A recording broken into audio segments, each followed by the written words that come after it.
परम पूज्य मम हृदय विराजमान निर्यापक श्रमण मुनिपुंगव श्री सुधासागर जी महाराज के श्री चरणों में श्री देवोदय से तीछेद, शांतोदय से तीछेद, सतोदय से तीछेद, अभिनंदनोदय से तीछेद एवं सकल दिगंबर जैन समाज ललितपुर की ओर से बारंबार नमोस्तु नमोस्तु नमोस्तु छुल्लक त्रय के चरणों में इच्छामि इच्छामि इच्छामि। पूज्य गुरुदेव श्री दर्शनोदय से तीर्थक्षेत्र कमेटी के आज के इस आयोजन में हम सभी तीर्थक्षेत्र कमेटियों को आपके मंगल चरणों में आज एसएसपीएल क्रिकेट टूर्नामेंट में भाग लेने का सुअवसर प्राप्त हुआ। हम सबके अनुभव आज पूरे दिन भर के तो ऐसे हैं कि गुरुदेव आपके सामने जब हम सब बयान करेंगे कि जिस उद्देश्य के साथ दर्शनोदय तीर्थक्षेत्र कमेटी ने इस कार्यक्रम की योजना बनाई, हमारे बड़े भाई विपिन जी ने जब इस पहली बार आज से 1 महीने पहले ऐसा लगभग कहा कि जब गुरुदेव धोवन जी क्षेत्र पधारेंगे तो अपन ऐसा एक आयोजन करेंगे, आप सबकी क्या राय है? उस समय इसकी कल्पना नहीं थी कि इतना बड़ा कार्यक्रम आज ये सोच रहे हैं, लेकिन आपका आशीर्वाद मिला और आज लगभग 14 तीर्थक्षेत्र कमेटियों ने यहाँ पर सहभागिता की। सुबह सभी तीर्थक्षेत्र कमेटी आपस में एक दूसरे से मिली। हम लोगों को भी आपके आशीर्वाद से तीर्थक्षेत्र कमेटियों की सेवा करने का अवसर प्राप्त है। अन्य हमसे पहले की भी बहुत पुरानी कमेटियां हैं जिनके पास बहुत बृहद अनुभव है।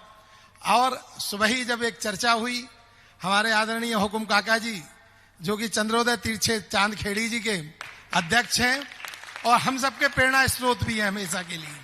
और अभी एक ऐसी घटना जिसने हम सबको इस ओर भी इशारा किया कि हम सब तीर्थक्षेत्र कमेटियों को एक होना चाहिए, एकता के सूत्र में होना चाहिए। और आज इस कार्यक्रम के माध्यम से यह हम लोगों का शुरुआत भी हो रही है।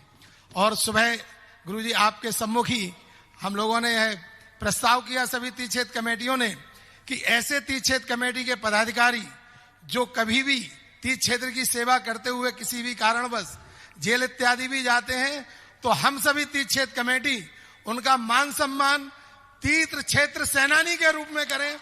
यह हम सभी का प्रस्ताव भी है धर्म सभा में, और धर्म सभा अनुमोदना करे तो हमारे आदरणीय हुकुम काका जी हम लोगों की जानकारी के प्रथम तीर्थ क्षेत्र सेनानी घोषित हो, ऐसी हमारी भावना है गुरुदेव।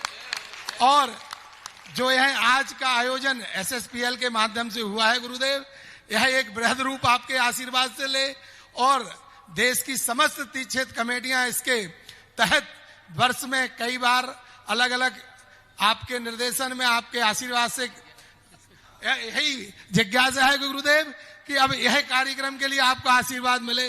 नमोस्तु नमोस्तु नमोस्तु।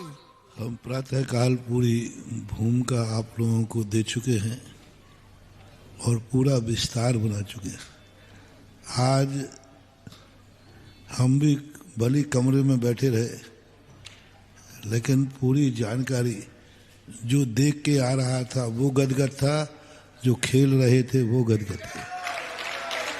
और बोले उस टीम में आकर्षण नहीं है जो सही में खेलते हैं, क्योंकि वो तो प्रैक्टिस होती है, वो तो सब होते हैं। यहाँ पर जो तीर्थ क्षेत्र कमेटी के अध्यक्ष मंत्री वगैरह जो बाल फेंक रहे थे, जो कर रहे थे, वो देखने लायक था कि जो हर व्यक्ति को और आप लोगों के जो सबके अनुभव हुए और सबको ऐसा लगा कि हर तीर्थ क्षेत्र पर ऐसा कार्यक्रम होते रहना चाहिए। तो मैंने सूत्र दे दिए हैं आप लोगों को कि प्रत्येक तीर्थ क्षेत्र कमेटी जो अपनी साधारण सभा है, ट्रस्टी हैं, उनको अपने अपने क्षेत्रों में साल में एक बार ट्रस्टियों के बीच में ये टूर्नामेंट करें। पूरे ट्रस्टियों को सूचना दें और उसमें टीम बनाए, 2 दिन 3 दिन 4 दिन, तो ऐसी टीम बना करके और उनको करे।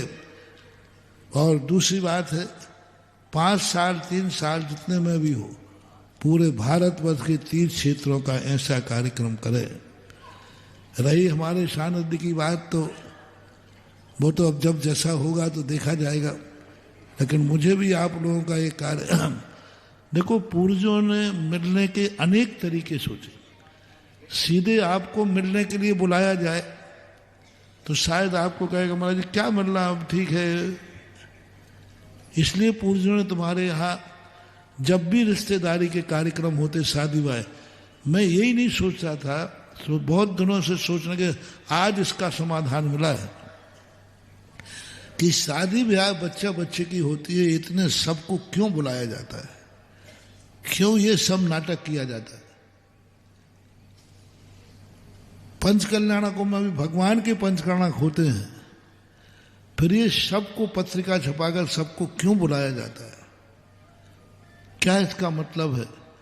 तो अनेक कारणों को पॉइंट करता करता पारमार्थिक धर्म, आज ये पॉइंट आया, इस बहाने से एक आचार विचार वाले इकट्ठे हो जाते हैं।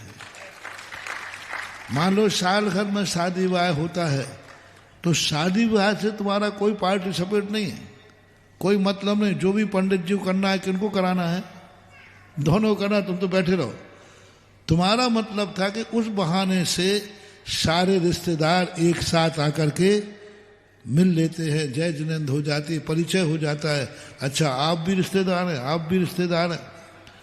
इस कारण से ये पूर्वजों ने आपके यहाँ इस सम्मेलन किया।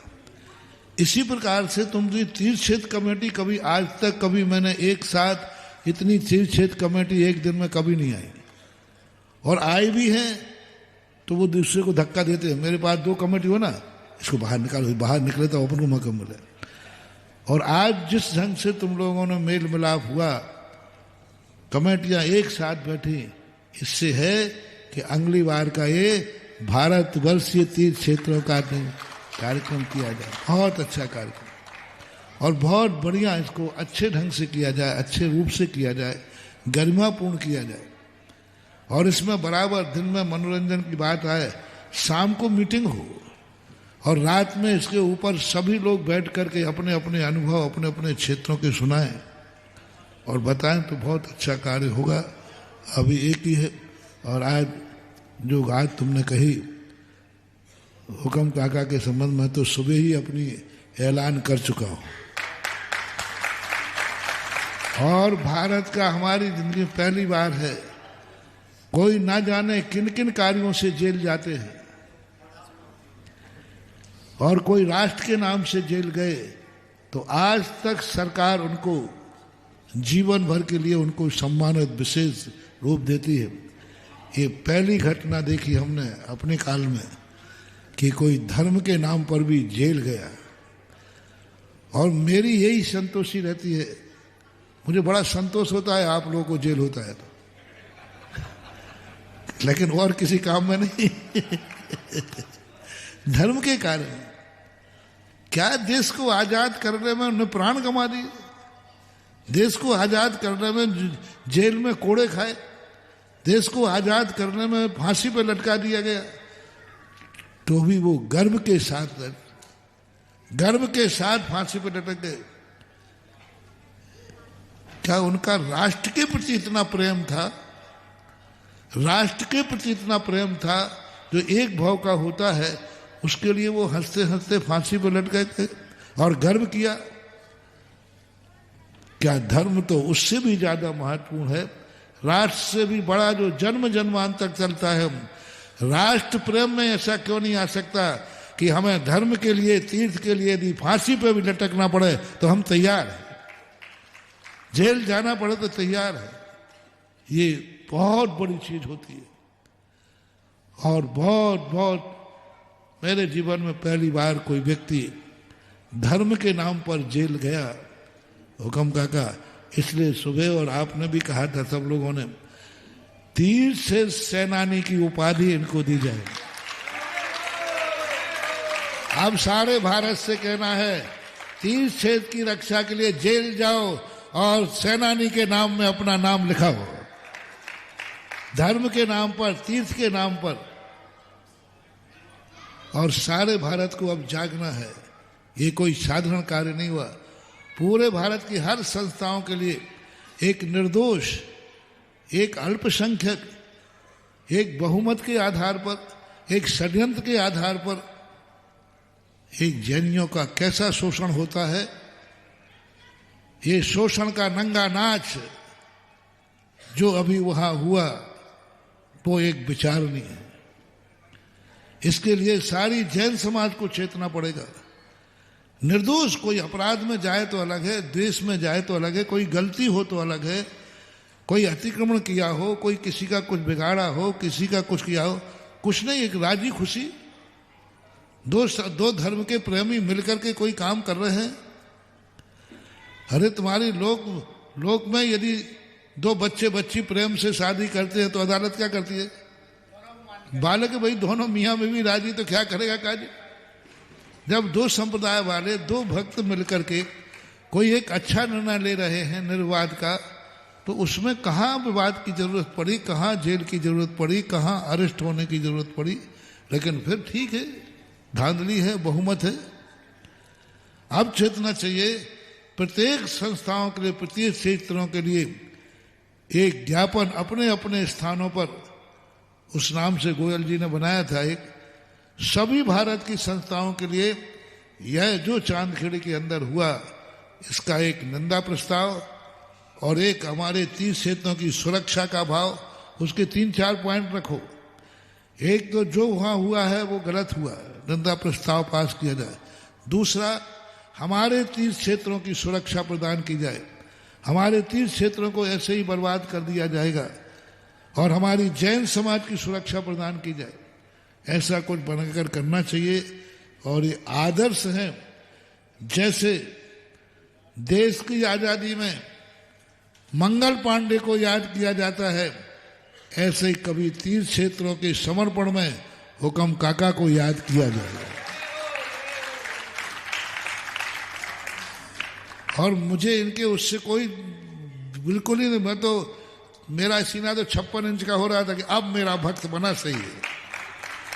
सही तो पहले ही भी था लेकिन क्षेत्रों की रक्षा होगी तो ऐसे ही होगी।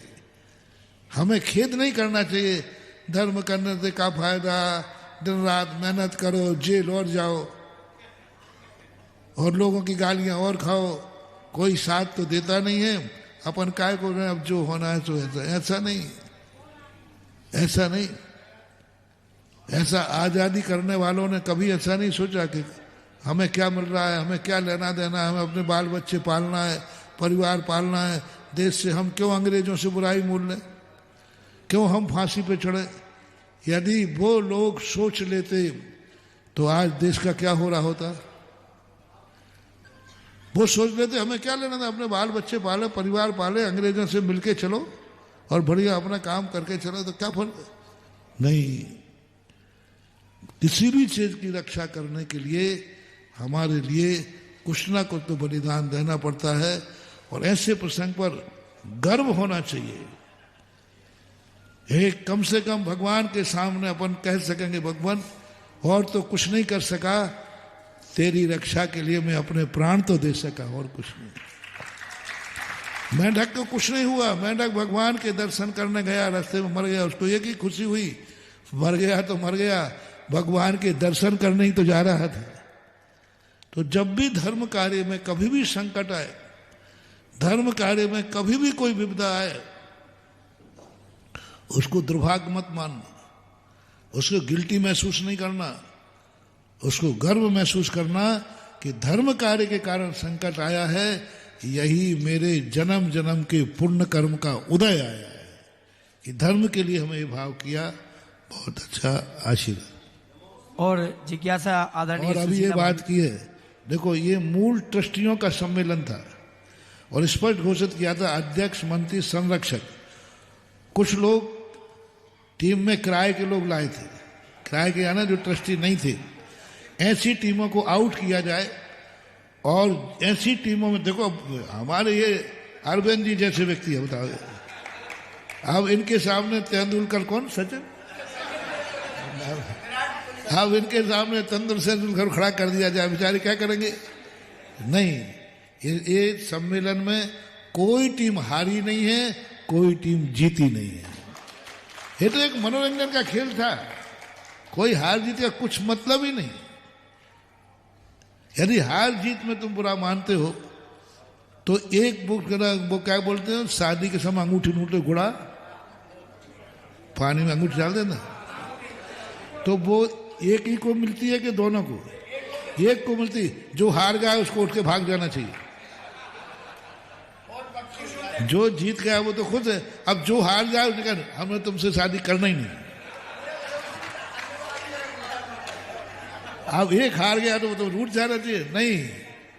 इसमें जैसे आपके शादी में वो घूरते, एक हारता है एक जीतता है, ये मनोरंजन है। इसमें कोई पार्टी हारी नहीं, कोई जीती नहीं, सब एक मनोरंजन का था। अपना भाई जीता है, अपना भाई हारा है, भाइयों से हार जीत का कोई सवाल होता ही नहीं है। इसलिए लेकिन फिर भी ऐसे यदि किराए के लोग लाए जो ट्रस्टी भी ना हो, जो ट्रस्टी भी ना हो, संरक्षक भी ना हो, पद पे भी नहीं हो, ऐसे व्यक्ति यदि टीम में आते हैं, उस टीम को आउट किया जाना चाहिए। और ऐसे लोग जीतते हैं तो हारने वालों को वो जीत की शील्ड दे देना चाहिए। जी यदि आधार कार्ड पे सिद्ध हो गया कि वो व्यक्ति इस टीम में थे जो उस ट्रस्ट के ट्रस्टी भी नहीं थे, संरक्षक भी नहीं थे, और पदाधिकारी कार्यकारिणी समिति में नहीं थे, कुछ भी नहीं था, तो ऐसे लोगों की टीम का जीतना भी हार मानी जाएगी, और जो हार गया है उसको जीत का वो दिया जाए, ये यहाँ से निर्णय कर दिया गया। जय हो। और पूज्यवर का आदेश हमेशा ही सर्वोपरि रहता है।